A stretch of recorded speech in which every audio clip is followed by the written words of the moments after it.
In Money Watch now, the median home price in Reno is more than $390,000, and new home prices are also going up in the Truckee Meadows.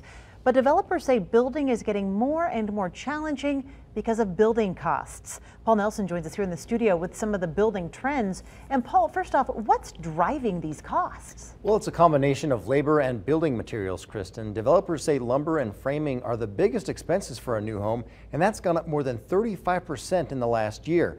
But as we learned, costs are going up across the board.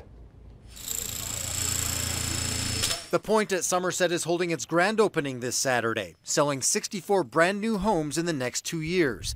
The starting prices are more than $500,000. This is more modern than we've done in the past. I think people are going to really like these houses. Great views. Almost every lot in this community has a view. High demand is spurring new home sales, and the cost to build is rising too. And that's the biggest challenge for builders. So every time we release 5 houses to sell, we have to reevaluate those costs because we're chasing constant increases from multiple different trades. Thompson says in just the last 6 months, the price of insulation has gone up 30%.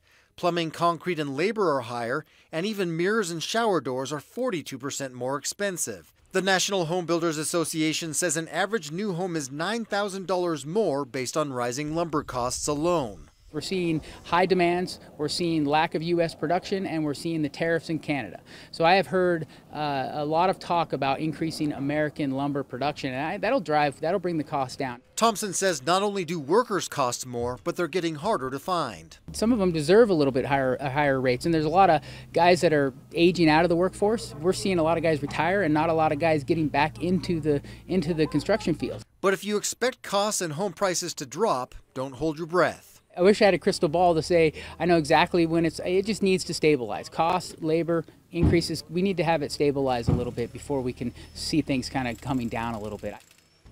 Thompson says construction for things like apartments is outpacing single-family homes in our area, and that's spreading the workforce out differently too. And it's getting harder to find land where the right terrain is good enough to build on. Covering Money Watch live in the studio, Paul Nelson, Channel 2 News.